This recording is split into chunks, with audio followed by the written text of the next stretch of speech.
So it looks like we have started the webinar.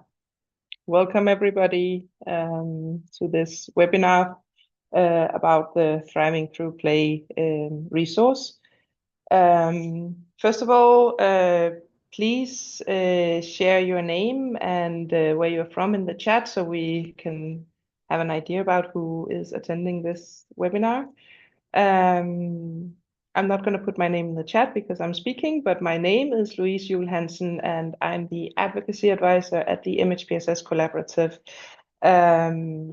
And I'm hosting this webinar today, and this is a very special webinar for me and for the other panelists because we get to talk about a project that's very, very close to our hearts, and it's also very close to the reasons why we go to work and why we do the work that we do. In 2022, there were 468 million children across the world living in areas affected by armed conflict. And that means that 1 in every 6 child in the world is growing up, playing, learning, developing under the shadow of war. And it's against this backdrop that the MHPSS Collaborative, the Lego Foundation, and the Ukrainian Ministry of Education and hundreds of teachers in Ukraine developed a program that's aimed at better equipping teachers in crisis-affected areas to support their students through play-based approaches to learning and mental health and psychosocial well-being. We call it Thriving Through Play. I am lucky, and all of you listening today are lucky to be joined by the driving forces behind this resource: Rena Deitz, Paul Frisoli, Ashley Nemiro, and Oksana Roma. Thank you, all 4 of you, for joining today. Paul will be talking about why play is so important in a crisis context, and after that, Rena will demonstrate the power of play through a game that is being used in the package, and you will get the opportunity to be activated a little bit. And as one of the main authors of the resource, Ashley Nemiro will take us on a tour of the package, and Oksana will be sharing some of the perspectives of the teams in Ukraine. And following this, Rena will highlight some of the reflections from the evaluation that we conducted in Ukraine, and then it will be your time as audience to ask questions. So if you have questions during the presentations, please write them in the Q&A or in the chat, and then we'll pick them up in the Q&A session. The webinar is being recorded, and we will release it and share it on our social media and on YouTube later in the week, so you will be able to rewatch it or share it with your colleagues. So without a lot of further ado, I will hand over to Paul. Thank you. Great. Thanks, Louisa. And thank you everyone for joining today. We're really excited to talk more about this resource. In terms of us at the Lego Foundation, we have a firm commitment that all children, and especially refugee and host community and displaced children across ages and stages, should have the right to become creative, engaged, lifelong learners who can thrive in this very unpredictable world in which we live in, and we believe they can do that through the benefits of learning through play. We want to ensure that all children receive programs that make a real change in their lives, and that these programs are context-driven. And we also believe that these types of programs can have an impact when you integrate playful pedagogical approaches. If we could go to the next slide.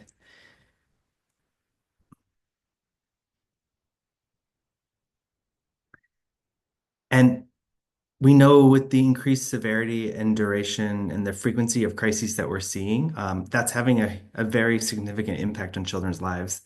And unfortunately, it's very unlikely today that any child will be untouched by one or more overlapping crises in their lifetime, which makes it super important that psychosocial well-being and social emotional learning are integrated into quality education for children. And this is especially true in situations of conflict and crisis.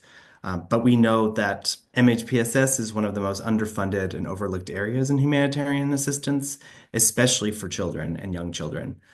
So, in collaboration with partners and other play advocates, we have been seeing how learning through play can positively contribute to children's mental health and their psychosocial well-being.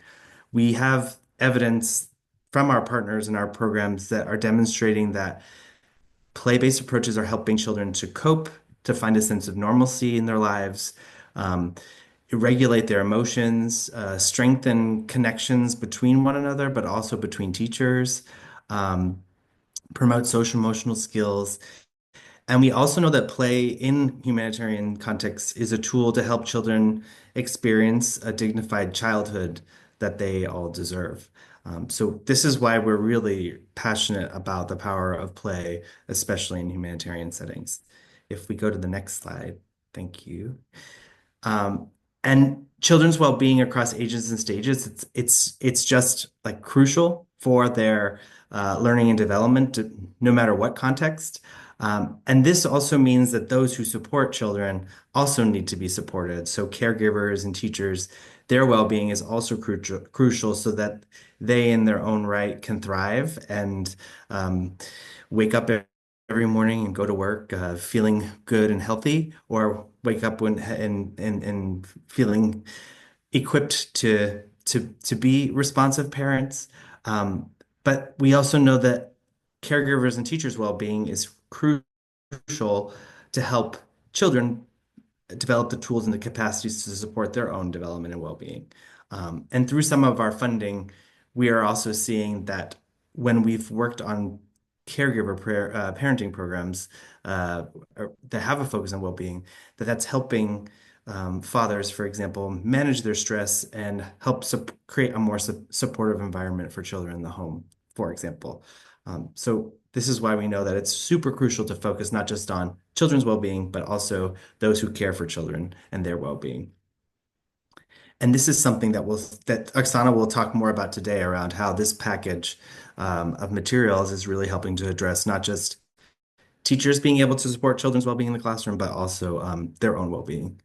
And then I will go to the last slide just to talk a little bit more about what we're doing at the Lego Foundation around this. So in 2023, we made a commitment at the Global Refugee Forum. We pledged $40 million to support play-based mental health and social emotional learning programming. Um, with the goal of supporting children's thriving, their mental health, and their social emotional outcomes across a range of geographies. We've also worked really closely with our colleagues, and Oksana will talk a lot more about this today, on how we can ramp up our play-based PSS programming, and you'll hear more about that through the Thriving Through Play package today.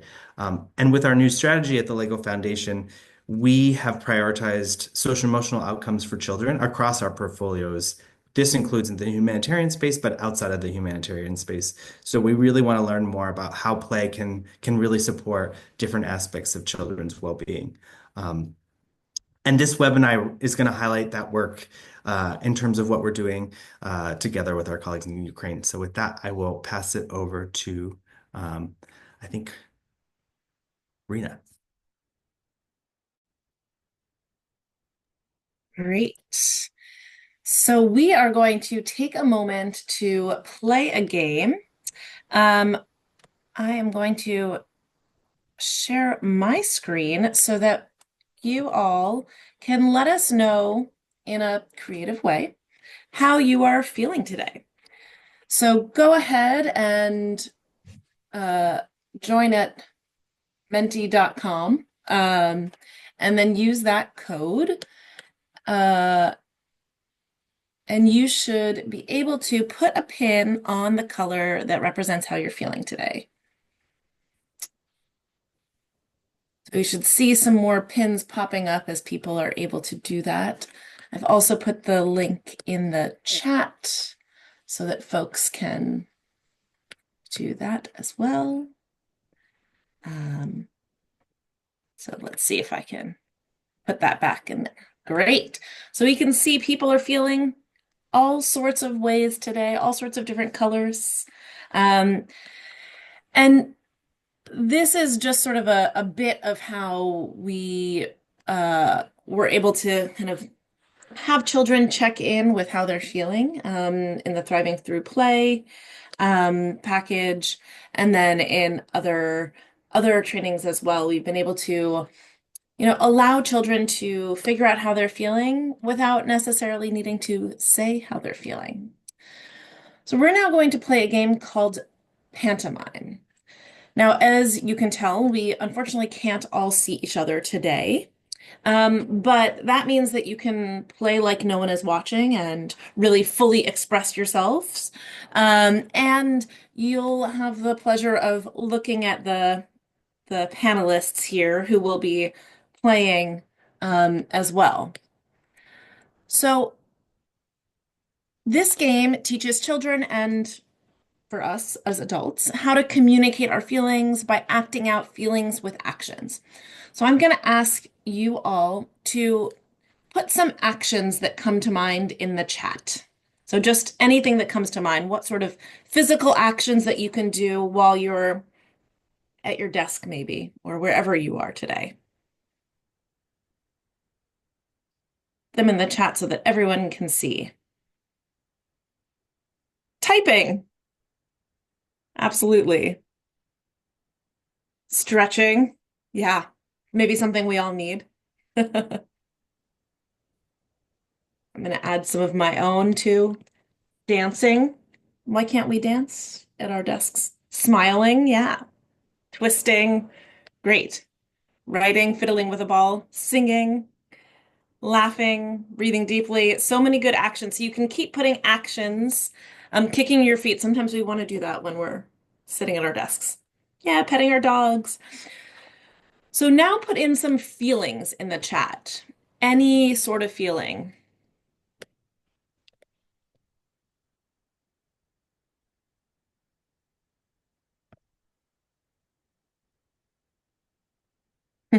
Surprised, hot, joy,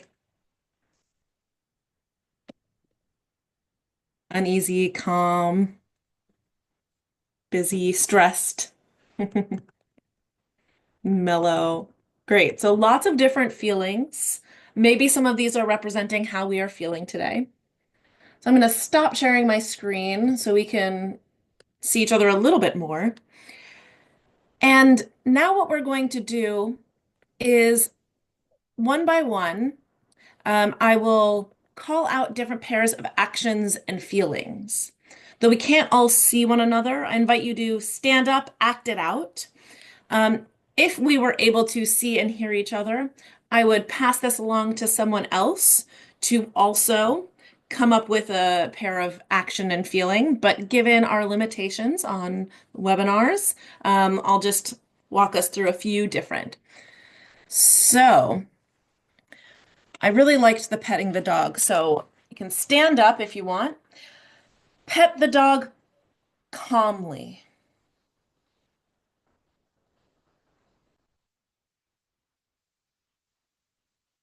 See, Paul is holding a really little dog. Ashley's is even littler. Okay. Now shake joyfully.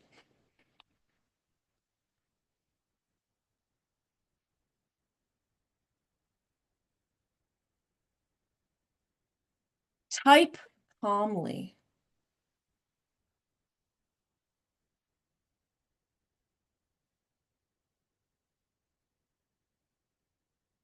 Maybe kick the leg anxiously. This takes some balance too. All right.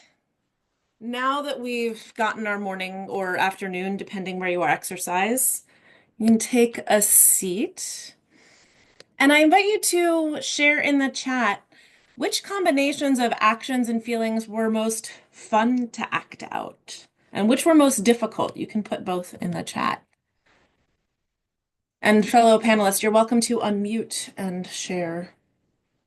Shaking joyfully, was that the most fun to act out? Most for me. Kicking was fun and difficult, agreed. Patting the dog was fun to imagine. Yeah. Yeah, you said play like nobody's watching, and Rachel and I are sitting here in a room where everybody else in the building can see directly into us, so they are thinking they're having fun. They're jealous. Yes, I'm sure they are. So think about, oh, sorry, I think someone else had unmuted. No, the little dog patting, definitely the top one. I think that's, at least for me as well, also sort of a calming, reassuring feeling. Yeah, it's harder to do calm stuff when you're anxious. Absolutely. So you can think about when in your life it may be difficult to express your feelings and how there may be a mismatch between the way we are acting and the way we're feeling. And so this game can help us to think about how we can share our feelings, how we can help others to share our feelings, how we express our feelings. So this is just one of the many games that we've used in the Thriving Through Play package, which I will now pass it over to Ashley to tell you a little bit about how that package came to be. Great. Thank you so much, Rena. And hi, everyone. Thank you for joining us. We're really excited to see so many people here on the webinar with us today. And if we can pull the slide deck up, if possible. Yeah, we're working on it. Perfect. Thank you so much. So I'll just jump right in and tell you a bit more about how Thriving Through Play came to be. So the creation of the National Mental Health and Psychosocial Support Program in Ukraine, which was led by the First Lady, has really resulted in so many different initiatives to build back a mental health and psychosocial support system better. One such initiative is the Thriving Through Play package, which was launched in collaboration with the Lego Foundation and the Ministry of Education in Ukraine. And this program really aimed to equip educators across Ukraine through both pre-service and in-service training with the necessary skills and tools to foster a supportive learning environment.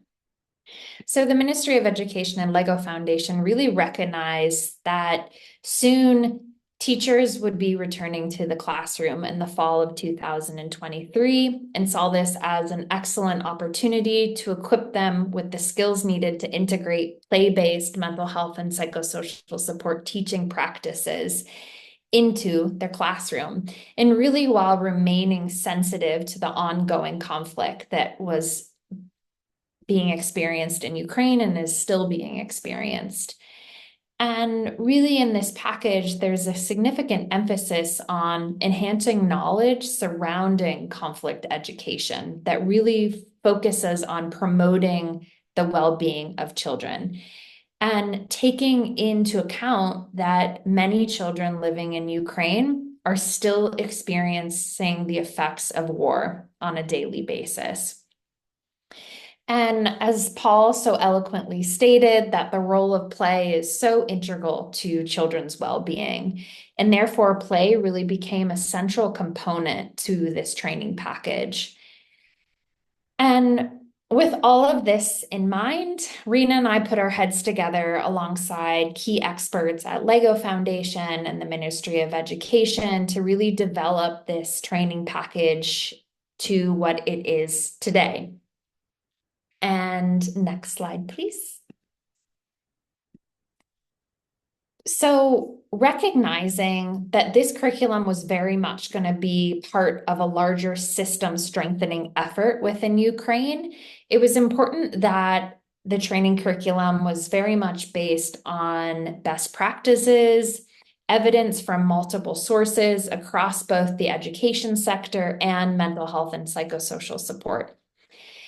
And we very much drew on resources to develop this training curriculum. So for example, we pulled a lot from the Coping Through Changes course, which was developed by Lego Foundation, myself, Rena, and other colleagues, and really looked at what our guiding principles were to ground this curriculum.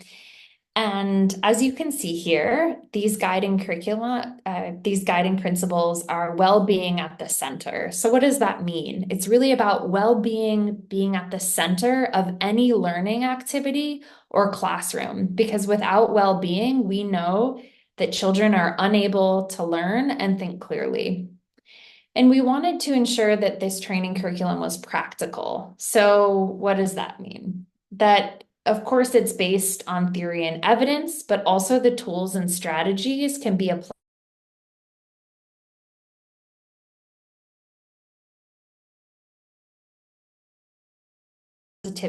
This, of course, was paramount to the curriculum. So conflict sensitivity is really looking at the two-way interaction between education and the ongoing conflict. And last but not least, of course, is play-based. So this training really employs the 5 characteristics of play-based learning as set out by the LEGO Foundation to help support children's well-being. And once we mapped this out alongside colleagues, we really discussed that this curriculum needed to include support to teachers' knowledge, skills, and attitudes as they relate to mental health and psychosocial support and social emotional learning. And really considering how children learn, what their greatest needs were, and how teachers could really be supported to provide education. Next slide, please. And through that process and with support from an amazing team of reviewers, the Thriving Through Play curriculum was developed. And as you see here, it includes the following modules, which I'll go over. And the training curriculum is across 24 training hours. So it is quite long and intensive, but remember, it was very much created for in-service and pre-service learning. And the curriculum was guided by these core principles and focused on providing key information on MHPSS in the classroom, really looking at the effects of conflict on children's mental health and well-being and learning, and taking a deep dive into this. And what was the role of teachers in supporting well-being? And how could they learn skills and tools that really promoted well-being in their classroom? Then we looked at core skills that were really practical and could be used in the classroom every single day. And of course, these were all thinking about how do we use play-based learning as the catalyst for mental health and well-being. So as you see here, for example, creating a predictable and playful environment in the classroom. How do teachers support positive behavioral support? Promoting socially interactive learning environments, because we know social connectedness is so key to mental health and well-being. And then, of course, building coping and social emotional skills through play. And also talking about crisis. And this is one of the modules that we took from a piece of work that we had previously done. And it's really supporting teachers to have conversations with children around the ongoing crisis and creating that into a lesson around supporting ourselves, supporting our communities, supporting each other, and then also getting additional support. So equipping children with the skills and the knowledge to seek support when they needed it. And last but very much not least is teachers' well-being, which we know is so important anytime that we're talking about mental health and well-being of children, that of equal importance is focusing on teachers' well-being as well. And while there are many incredible parts to this curriculum, I will briefly say that one of my favorites is a classroom well-being portfolio, in which all of the trainees at the end wrote down notes and reflections during the training. And this was really for them to reflect on the knowledge that they'd gained and how this, in fact, was going to support them in their teaching practices. And just wanted to say that while we originally wrote this for the Ukrainian context, when publishing it, we really wanted to make sure that it was more generalized to conflict-affected context globally, and looking at a way to build teacher and educators' knowledge and skills around mental health and well-being, specifically in the classroom. So that is a very brief overview of the package, and I will now hand it over to Oksana and Louisa to provide you with more information.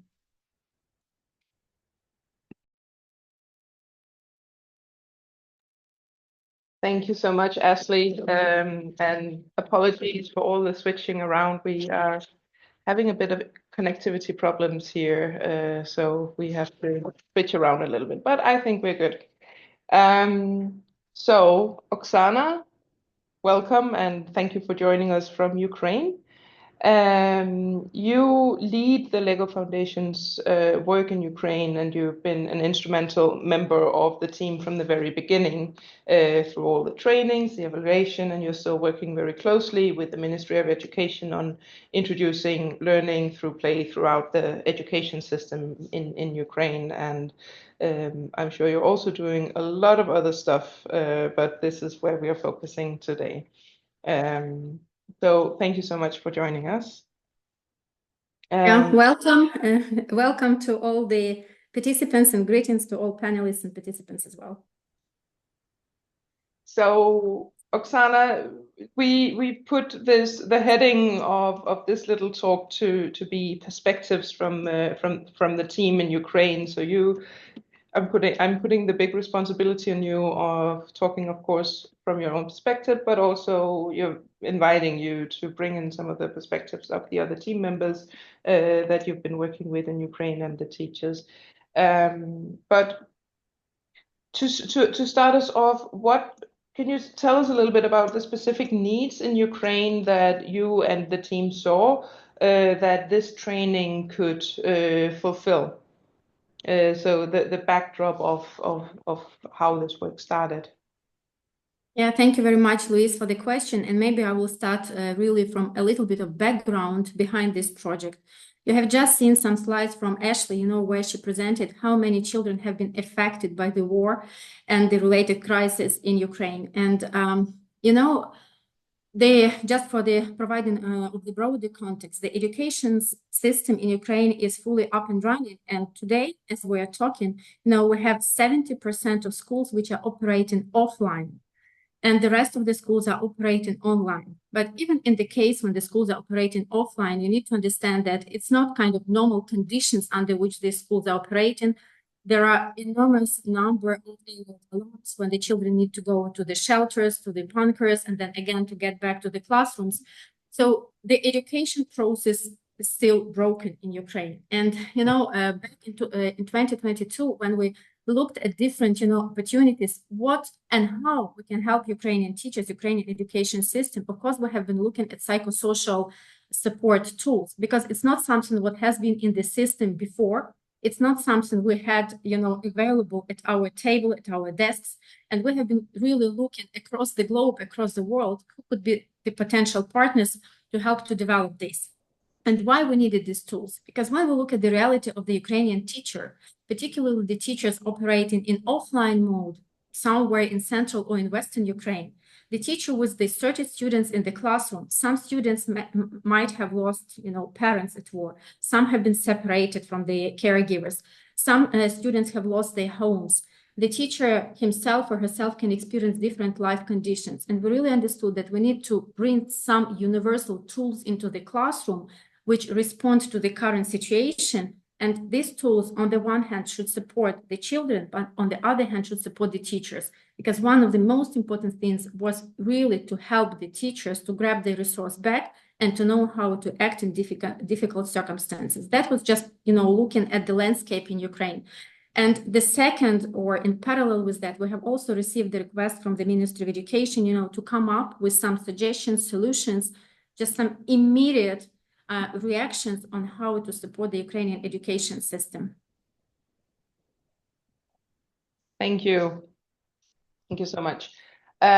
So how has this been received? What's been the response to the program from the teachers and the trainers and also from the ministry in Ukraine? Yeah. Thank you, Liz, for this question. Maybe, in replying to this question, I will separate this into three categories and first I would start with the teachers, because for us, this is the key, component in this project and in this program, because actually teacher is the key, is the access to children. And the teacher is the person who spends most of the time either in online or offline with the children. And the reaction from the teachers was very different across the whole country. Some teachers were really looking for different tools to support them in their everyday life. Some teachers were quite skeptical or even negative about it because they felt that it would be some kind of additional burden to everyday activities, because they simply did not understand the value and the need for these tools. But the most difficult was with the teachers, who considered that this is not their prerogative, that that's something what should be done by psychologists, because everything what is related to psychosocial support, particularly when they hear the word psychology, psycho, they immediately associate this with the school psychologists. And the most difficult in this case was also to help the teachers to understand the importance of their own well-being, of taking care of themselves. And we try to explain it using, the metaphor of oxygen mask in the airplane, that first oxygen mask for yourself and then for anyone around you.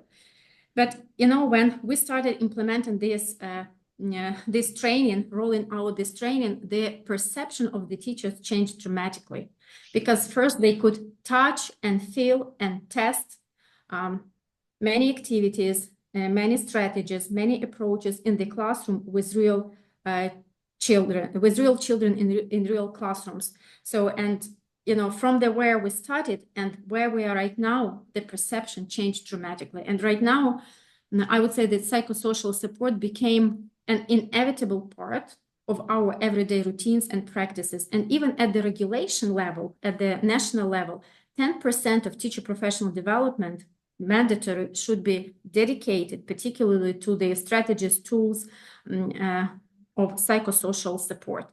In terms of the Ministry of Education, I replied, for your first question, but actually I can repeat the same, that actually Ministry of Education, Ashley mentioned that was also under the umbrella of the first lady in Ukraine, developing the tools for psychosocial support. So basically, actually, that was the request and the demand from the Ministry of Education to bring in the education field something what can be easily integrated into the everyday education process. And the trainers, we selected a pool of trainers who were already ready to commit their time and effort and who understood the need for this approach and for the psychosocial support as an integrated part of the education process in Ukraine. Thank you. Can you elaborate a little bit on the integrating MHPSS in the broader system and the next steps? Where are you now? Yeah. So right now we are at the demand side, where we hear more and more demand from the formal system of education, to do bigger rollout, to strengthen our presence with the Thriving Through Play package. Right now, we have the presence in the in-service teacher training sector, in the formal in-service teacher training sector, and in the pre-service teacher training sector. And I remember when we started almost 2 years ago that used to be a separate course in the in-service teacher training sector, but as well at the pedagogical universities and colleges. And right now we see the tendency where more and more universities start integrating it into some other disciplines. The future teachers are, studying at the universities, which says that, it's not just the need of the time, but there is a real understanding of the education, society, of academia, as well as practitioners about the need of this course. And when we talk about, Thriving Through Play package, it's not just about, current war, current crisis and situation in Ukraine. Currently, the education system thinks in decades ahead, because as Paul mentioned, we never know what's going to happen the next day. And we, see that, within the couple of decades, every child can be touched by unpredictable, crisis in the world. And that's why psychosocial support tools as well as social emotional development programs should be integrated into the mandatory, compulsory, teacher professional development programs which children are taking at schools. So basically right now we are at the stage of deepening, strengthening the presence in Ukraine with this program, not just because we want it and we see the need, but we already see the demand in the education system.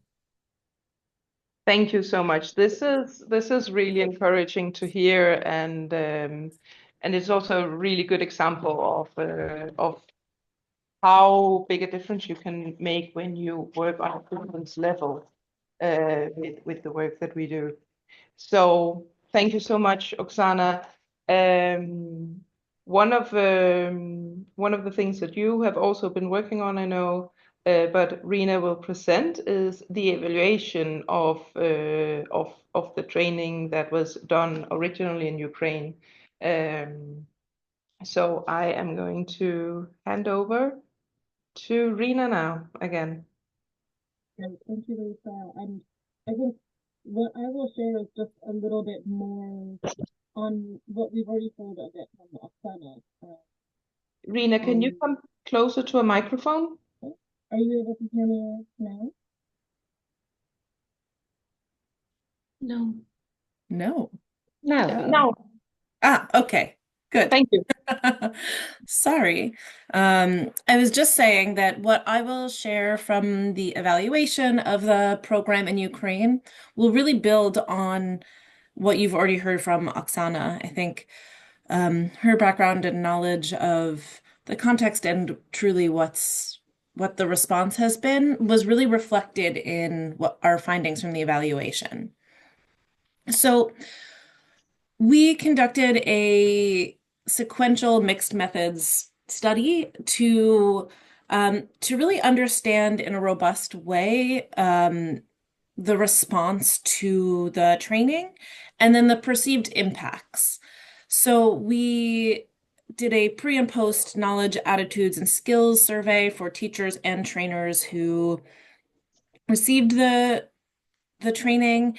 We conducted interviews with teachers and trainers, and then we conducted a follow-up survey with teachers after they had already implemented the practice in their classrooms to really understand how it was being used, what were the challenges, what were the successes, and what did they see as the impact on the students.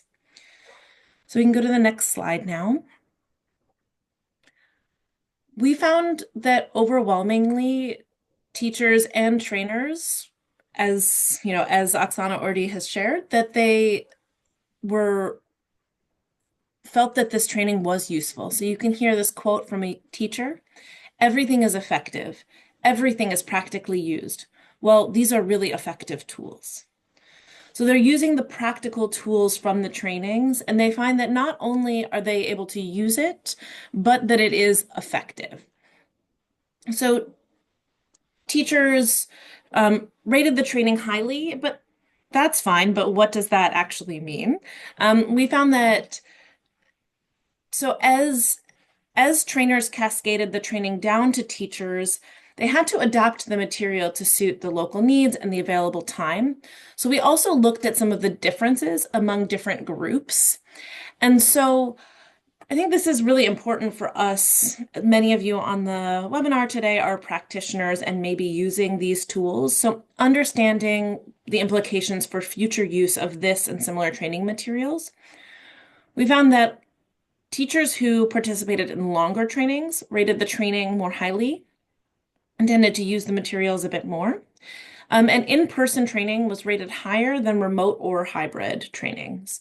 So when possible, if we can do longer and in-person trainings, this may not be surprising to many of us, but rarely is there actual empirical evidence that longer in-person trainings are more valuable to teachers and trainers. And go on to the next slide as well. And actually, before we go into the effects on students, I did want to pull out some of the qualitative evidence that we have on teachers and trainers alike voicing the need for the training, especially in the interviews. So as you've already heard from Oksana, teachers felt that they needed support, additional support to support their students. And they saw conflict-related effects on their students, including a wide range of different behaviors, anxiety, restlessness, and more acute mental health concerns as well. But they said that there was no corresponding rise in the levels of available mental health support. So teachers that we interviewed felt poorly equipped to address new situations and were really open, interested to learn these tangible resources and skills for them to use. So what was the impact then? This is based off of a teacher self-report, their perceptions of the effects on students. And what you see here is that teachers overwhelmingly felt that the training improved students' well-being. More than 90% of teachers said, yes, this training did improve students' well-being. In interviews, teachers shared that they observed more openness and trust among their students in relation to emotional experiences and protective support seeking. And they even reported that their students had improved attention spans, curiosity, engagement, greater interest in communicating with each other, and were less likely to experience peer conflict. And they even shared that this might improve reactiveness to air raids, though this could also be as a result of unfortunate adaptation to continuous exposure. As you can see here, this teacher's quote, "With the beginning of the war, we did not have so many types of games to use in the shelter. And when children gather in the shelter, stress and panic immediately begin. What to do? So when you come to the shelter and start, they also worry, are afraid, but in particular, in this collection, there are games indicated. I started using them with children. I saw how children became a little calmer, did not worry so much, did not get scared." So teachers were seeing the immediate effects of the training on their students. If we go to the next slide, one of the most surprising and exciting findings was how teachers felt the training improved their own well-being. To the next slide. Teachers shared that they were not used to thinking about their own well-being. They were really focused on their students in general. So as you can see from this teacher's quote, it was very strange for us to emphasize that we should take care of ourselves first. It was unusual for us, on the one hand, because we're used to always having to give. And it turns out that we must take care of ourselves first, because if we do not care for ourselves, then we will not be able to teach something to others later. And so we really focused in this training, as Ashley mentioned, in the development of training, and as Oksana mentioned, in terms of how the teachers use the training, to building new skills for teachers to support their own well-being. They expressed that they learned new skills, better understood the value of play-based learning, especially for children in crisis, and noticed that they felt that they had better control over themselves and therefore with their students. And we saw this across the survey and the interviews. They described being calmer, less reactive, and then they used positive behavior support strategies in the classroom and understood different reasons for why students may have had different behaviors. So one important note is that the communities that teachers created through the training, as well as in their schools, helped them to persevere through challenging conditions. And they wanted additional support after the training. So as this training is rolled out in other contexts, and as we continue to expand it across Ukraine, that's one important factor that we think we could build in is additional ongoing support, teacher peer support circles and ongoing support within the schools in order to continue this learning and this peer support that teachers really highly valued from the Thriving Through Play training. So with that, I will turn over. Before I turn it over, I should note this evaluation was not a solo endeavor. Dipali Pavagadi, who is actually on the webinar as well, was instrumental in every aspect of the evaluation as well. So I want to give her a shout out as well. Now, with that, I will pass it back over to you, Lisa. Thank you so much, Rena, and thank you, all of you. Now we are opening the floor to questions, and you can put your questions preferably in the Q&A box, but there are also some in the chat. But I think the first question, Rena, is for you, and it's a very practical one. We have somebody asking about can you briefly explain what's going on with all the flowers in the picture? Yes, I will answer that. And then I also see a question in the chat about caregivers. So this picture is actually from one of the trainings of trainers. One of the activities that we did was of a skill building activity to have participants in the training draw together on a Jamboard. When they weren't able to communicate at all, they were just given instructions on what to build. And this is actually when the full training cohort was put together to draw the Ukrainian flower crown, which Oksana may be able to speak a little bit more to what that represents. But my understanding is that the flower crown is a representation of peace and national pride. And then I will also respond to the question. There was unfortunately no feedback collected from the caregivers just because we were only able to access those who were involved in the training directly. Oksana, do you want to say a few words? Yeah, I just want to comment on what just Rena was mentioning about the representation of the flowers over here. As definitely you can see blue and yellow colors. This is the national colors of Ukrainian flag. And these days, whatever pictures, drawings you see from children, from teachers, you can see a lot of national identity, a lot of reference to the national colors, which blue and yellow are considered to be. And here you can see the rest, and this is the typical, a typical part of clothing which Ukrainians used to wear many, many years ago. And right now, with all this war situation and crisis, crisis related to that, we see that all Ukrainian roots are starting, to revive, to come back, also in the different holidays, in our school setting, in schools and in kindergartens. So this is just the representation of the situation currently Ukrainian children and teachers are going through, going back to the roots and keeping your roots in your heart. Yeah. Yeah. Thank you so much. And there's a question about accessibility of the training package.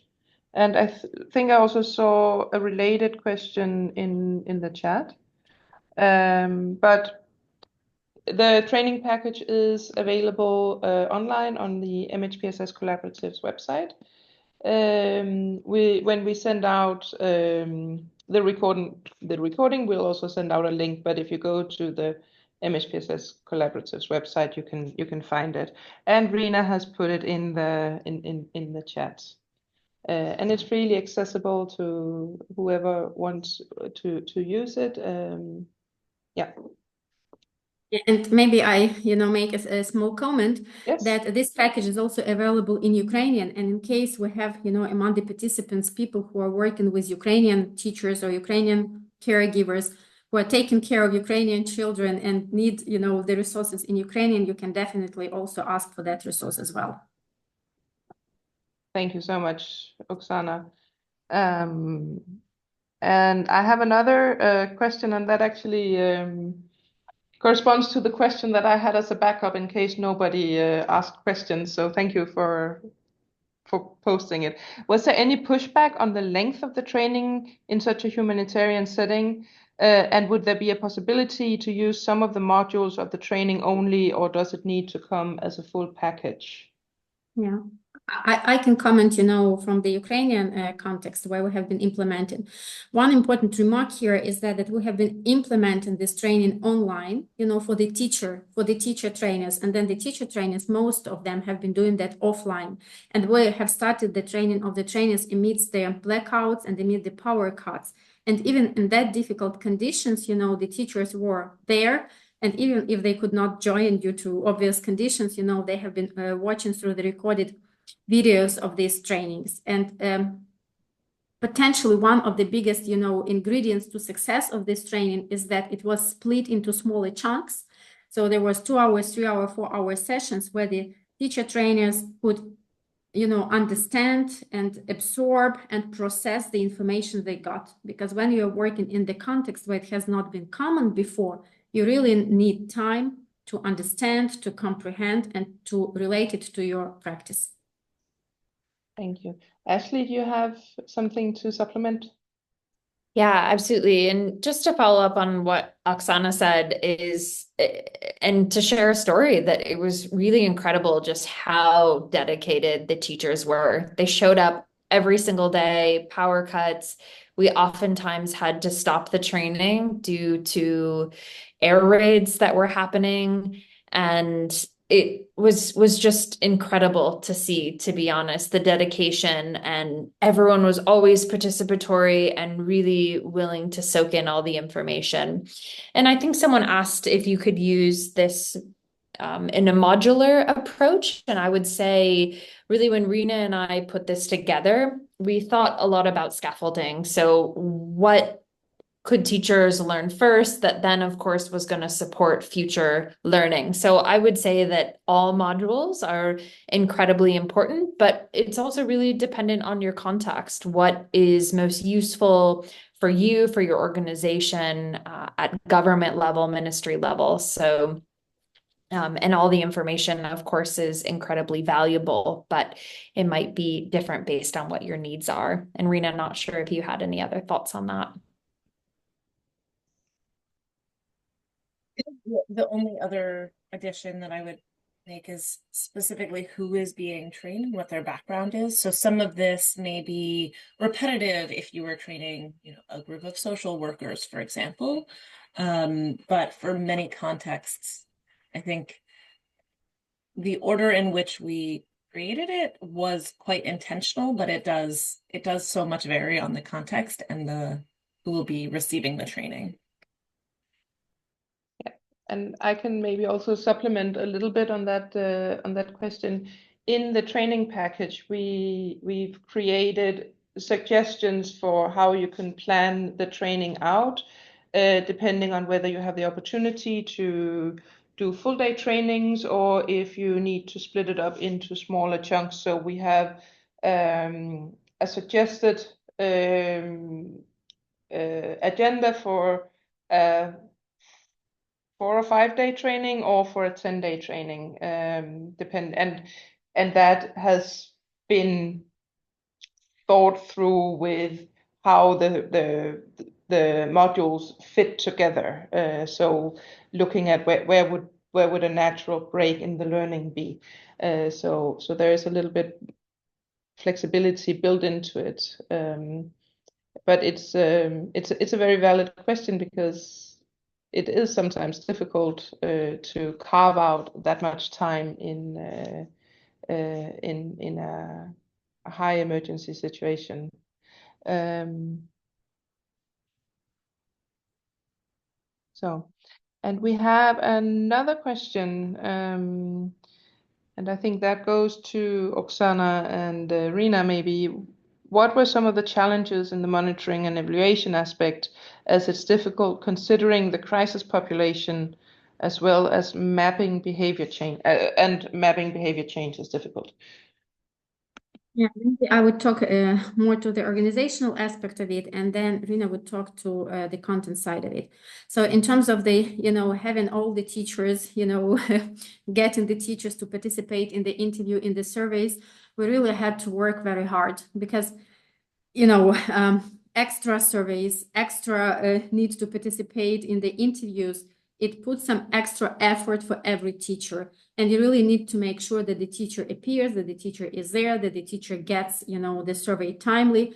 So there was some kind of administrative resource involved in there where we had to involve the formal education infrastructure, like in-service teacher training institutions who have the connections to the teachers locally in regions, in cities, in towns, in villages, so that we really could engage the teachers and invite them to participate in the survey.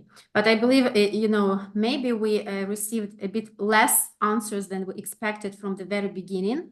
But in terms of the content and the depths of the answers, that was worth it. Maybe I'll follow up. And I think from an evaluation standpoint, I think one of the challenges that we faced was that we were not actually initially planning on doing an evaluation. And so we didn't set up the sort of structures in place to make sure that we were able to track participants in that way. I think once we were able to sort of connect with individuals who were willing to, for example, be interviewed, people were, as Ashley mentioned, in terms of attending the training, people were willing to sort of overcome quite impressive obstacles in order to participate in the interviews. They, would reschedule if there were power cuts, and communicated about that as well. But it definitely, who we were able to speak to was, of course, skewed based off of individual experiences with the conflict, and where they were and how they were personally affected. Thank you so much. We are approaching the end. I think we have time for a very brief reply to a very brief question, and it's for Oksana. Have you heard of any other education ministries from other countries interested in using the teacher training? At this point, no. No. Anybody else? Me personally, yeah. We, as far as I know, perhaps not ministries, but we have had other education organizations in different countries who are interested in using the teacher training. Yeah. Yes. And Maybe I can just, yeah. Oh, no, I was just going to say also that when Oksana was working on this with Ashley and Rena, it became very clear that this was like a unnecessary thing for children in Ukraine. And then from the humanitarian perspective at the foundation, we said, well, this is really key for all of our work. And so we've been thinking with the collaborative on how do we take this, and then I know you'll probably talk about this in a second, Louisa, but like how do we make this more accessible to different folks so that they can use it and they can adapt it? And so that's what we're trying to do now with the collaborative around a webinar like this, and then you have the package online. So really the intention is to have this open so everyone who feels they could use all of it, a part of it, modify it, that it's open source for all, especially in times of acute crises. So that was kind of the intention too of kind of doing this English translation. And I just wanted to put that out there and to make sure that it was open for everybody, so that it wasn't one organization's package. It's like a open global good, for the benefit of all children, if wherever it could be used, if it's pertinent. And it's not always about the direct request from the Ministry of Education of a certain country. Very often it might start with some partner organization whom you are working with, starting small and then growing really big. Yeah. Exactly. And that really nicely brings me into my closing remarks, because we took this resource that was created in Ukraine for Ukraine, and then we modified it a little bit to make it more generic, more universally applicable But the problem is also that with things like this, we can't say there's no such thing as one size fits all. And when we put it out, we got a lot of requests, especially from people working in Palestine, in the Gaza operation, saying we need this in Arabic. So with support from the Lego Foundation, we are actually in the process of not just translating the resource, but we're working closely with Palestinian stakeholders on creating, on adapting it. So we're not just translating the words, we're actually going a lot deeper into adapting the resource for so it's more culturally appropriate and also maybe tweaking some things that aren't practically applicable in the Palestinian situation at the moment. So we're working. It's going on. It's happening, and we are hoping to be able to publish that in the beginning of the new year. So we do really encourage translation of this resource, and we hope also to be able to soon put out a bit of a guidance on how you can do the adaptation of it. That brings me to the end of this webinar.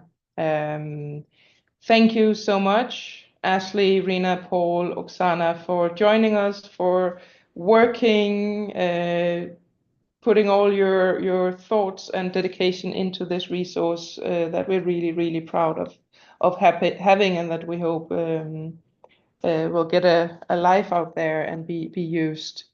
This webinar will be has been recorded. We will make it available online and on our social media, and please do share it with friends and colleagues who would like to use it. And the resources available on our website, please do use it.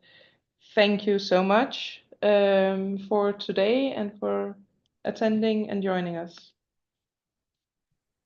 Thank you so much, everybody. Have a good day, evening. Bye. You all.